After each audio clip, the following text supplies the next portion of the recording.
I'm Tricia, and I have been homeschooling my 3 kiddos for 15 years. Doing the quick math, yes, that puts one of my kiddos at college. Elizabeth is in her junior year actually. Second year, but she'll graduate early. And then I have 2 other kiddos. Ben is will be in 11th grade. And Matthew is in 9th grade.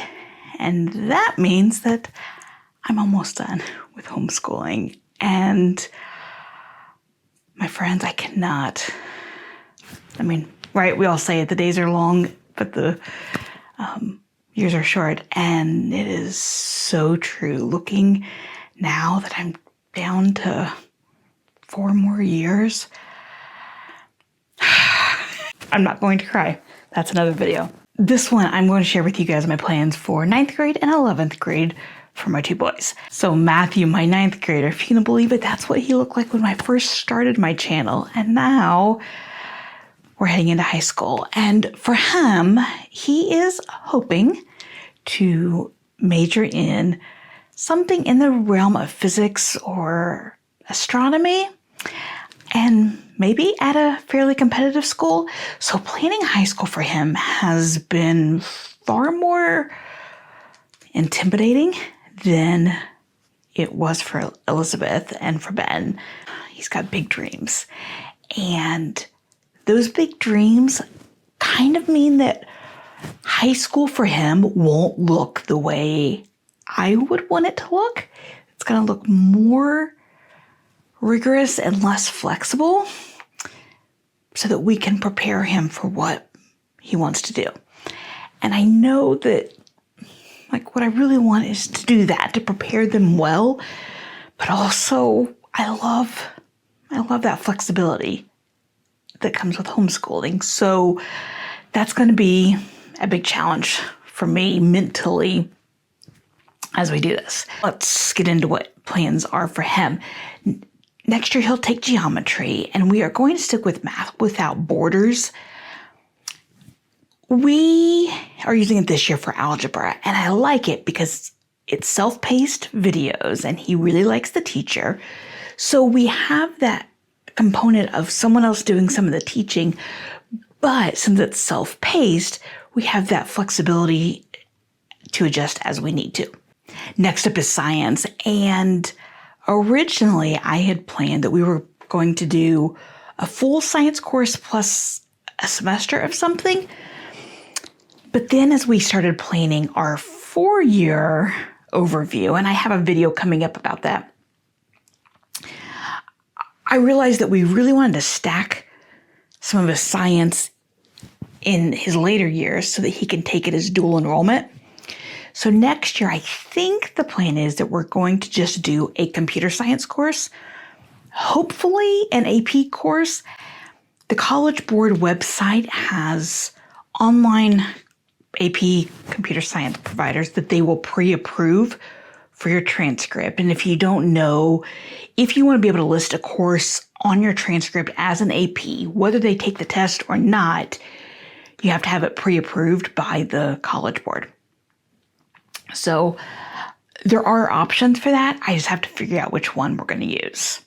Now, something that I learned with Elizabeth is about the importance of balancing your heavier courses and courses that are lighter. And unless you're going to an Ivy League or some other really competitive school, most colleges are not going to expect that every course you take is rigorous. One of the courses that I like to keep a little more casual is history. So we're going to knock out Matthew's world history credit next year. And I asked him what he wanted to do, like study ancients or an overview of the world or what. And he wanted to do 20th century history, which is great because I already have plans of that from when Elizabeth was in school. So I'll use some of those and then make some adaptations to fit Matthew's preferences. But in it, we did some literature, we did Khan Academy, we used some crash course videos, various things that I put together, and it made for a really good year of deep diving into the 20th century. So I'm excited for that because honestly, it was one of my favorite courses when Elizabeth was in high school. Matthew has been using At Home Middle School's Spanish program. And if you don't know At Home Middle School, it's really kind of a nice site in that it is broken down by 6th, 7th, 8th grade, and by subject. You can click on it and get a full year's lessons. They're embedded onto a website, so it's a fine program. But their Spanish isn't what I would call a Spanish 1 program. It's been fine. He's learned a lot, but we need to get serious about a good Spanish 1 next year. And so we're going to use So You Really Want to Learn Spanish. This is by Galore Park, which I think is a publisher out of England. It's a really good program, but it doesn't have a conversational component, of course, because it's textbook. So I'm going to need to figure that out. But I'm choosing a textbook because 2 reasons. One, he needs more practice using textbooks, that skill that goes with it. The other part of it is that he does a lot online, and I've not enjoyed that this year. I feel like he needs more offline material. So that's that. And the last core subject is his language arts. He'll start analytical grammar, and yes, this is a huge book, but it's meant to be done over 3 seasons, which can be done 1 to 3 years, depending on how you want to spread it out. So we'll probably do it over 2 years. So he'll start that next year. For this is grammar. For writing, I'm hoping to do Write Shop 1. It's a really good program, mom-led, but that may be the issue because he loves to write, he loves creative writing, he doesn't love feedback. And feedback from mom can be even harder to digest. So that, of all the subjects, that one is the one I'm most concerned about needing to change. So we'll see how it goes. For literature, he will do a combination of a few units from Fish Tank literature. You guys know I've talked about those before. I love them. And some literary adventures for kids. If you've never heard of those, stay tuned. I'll talk more about it when I get to Ben's because he'll also be doing some. Other than that, Matthew just has electives left. And he is participating in our co-op next year again. And he'll do his electives from there. So right now, he hopes to do an art one, a sketching one, maybe a horticulture one, which surprised me because he's not really my outdoorsy, or he likes to be outdoors, but not my plant kid. And then musical theater, which was a surprise hit this year. They just put on their production a couple of weeks ago. It was fantastic. He loved it. It was so much fun to watch him enjoy it, but with the special part of he didn't think he would enjoy it, and I wasn't sure if he would. So watching him enjoy something he didn't think he would, it was a surprise hit and a lot of fun. And then we have Ben, who will be my 11th grader. And if you don't know anything else about him, you probably know that he likes to read. That's been a running theme in his life since he was tiny. He is not college bound, or 4-year bound at least. He is going to do something at a trade school or community college. So we are not college prepping him. And he's open to a lot of possibilities. He loves learning and likes to learn pretty much whatever you throw at him. And so it's really fun to play in his high school because he's just so open to everything, and we have so many possibilities. And one area we've decided to kind of embrace the fun is with math. He completed Algebra 2 this year. And so until he knows what he wants to do post-high school and whether he's going to need more math for it, I decided to give him this year off as far as a formal hard math.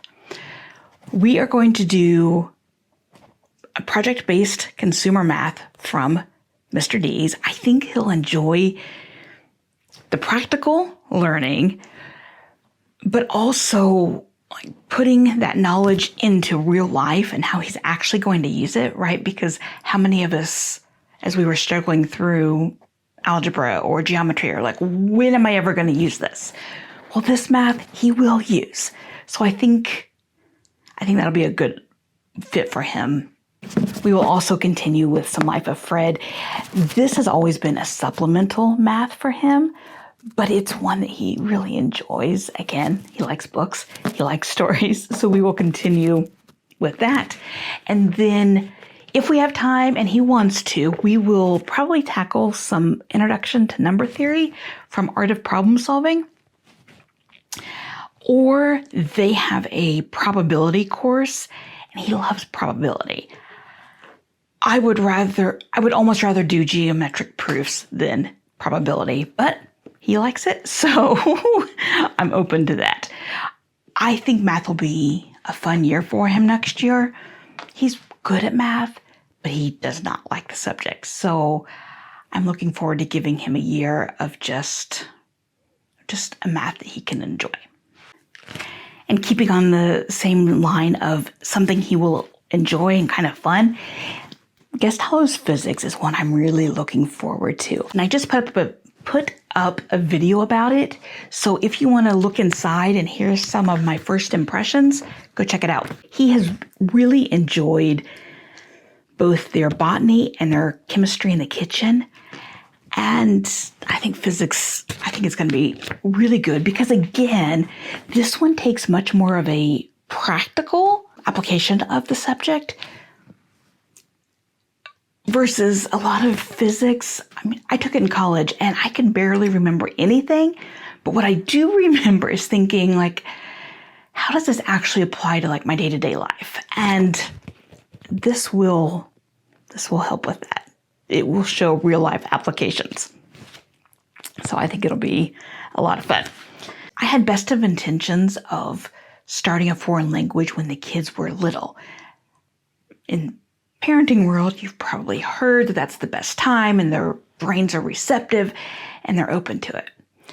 And then I had 2 kids who have language processing disorders and a different grouping of 2 who spent years and years in speech therapy and life, and we just never got around to it. So come high school for Ben, again, I struggled to get him started in it because he's the kid who, the Venn diagram of both of those, language processing and speech therapy. And both of those together make a foreign language extra difficult.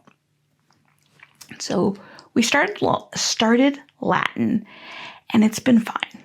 He's done fine. But if he's not college bound and doesn't have a desire to learn Latin, why are we doing it? So we're dropping Latin next year, and it goes against what I always set as a standard for us. But kids make us change our minds about things, right? And that's an area we're changing. So, long way of saying we're not doing a foreign language next year. And next up is history. This year, we used Susan Wise Bauer's History of the Middle Ages. She's the person who wrote Story of the World. That as a spine, as a test to see if he would enjoy it. I didn't know if he would. But again, it combines history, which is something he enjoys, with a more storytelling approach to it. So we tried it and he loved it. We will continue next year with that as the spine so then he'll do early modern times next year.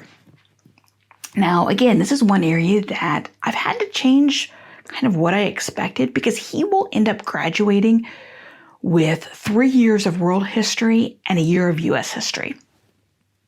And that's fine, right? It doesn't really matter, but that's not what I expected. But he really enjoys it. I put it together, so I used that as the spine, and then we found some shorter videos and Wondrium courses and articles and short books, the hourly history books. I've done all these different things with it, and it's been a lot of fun. And he asked if we could just continue it next year. So that's what we will do for him. Besides it being fun and casual, I like that I can also do it pretty much for free because I get everything nearly from the library.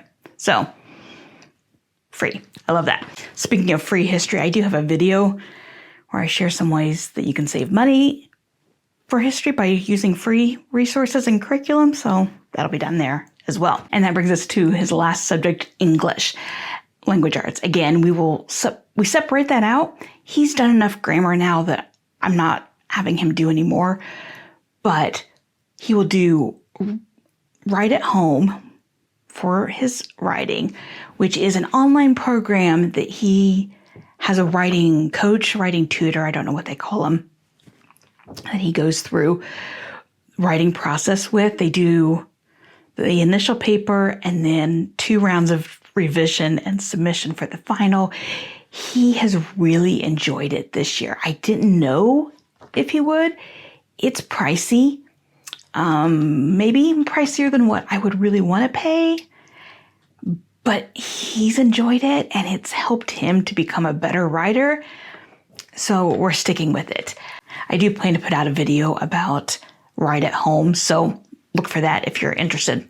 This past year, we did not do a lot of literature because he was reading so much for history and chemistry in the kitchen that adding one more book wasn't his preference. And that's okay because he is getting a lot of other reading.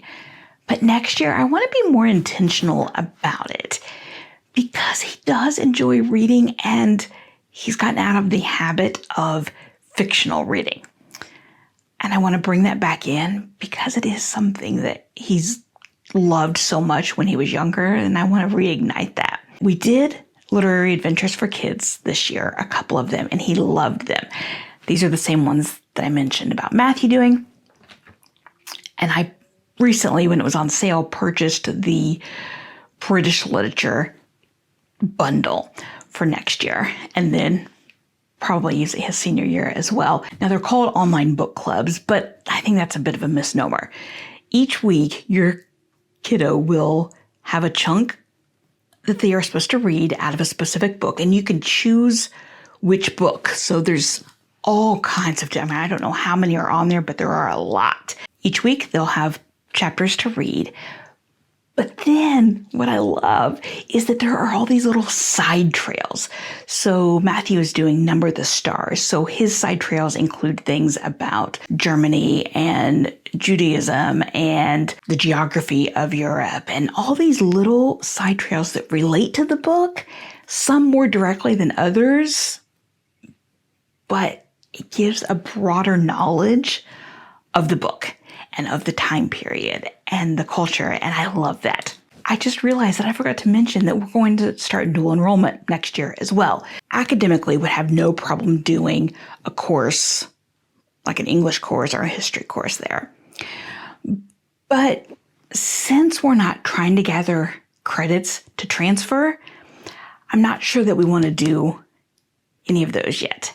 However, he does want to explore different trade pathways, which is what the community college system here calls them, pathways.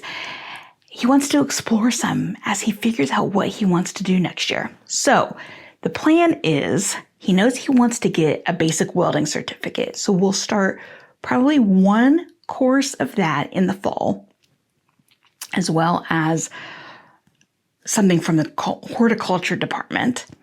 And then in the spring, maybe a couple of the welding classes if he decides he likes it, or choose something else in a different pathway. And if you want to know more about dual enrollment and the things that I wish I had known, the pros and the cons, click on the videos on your screen, and I will see you over there.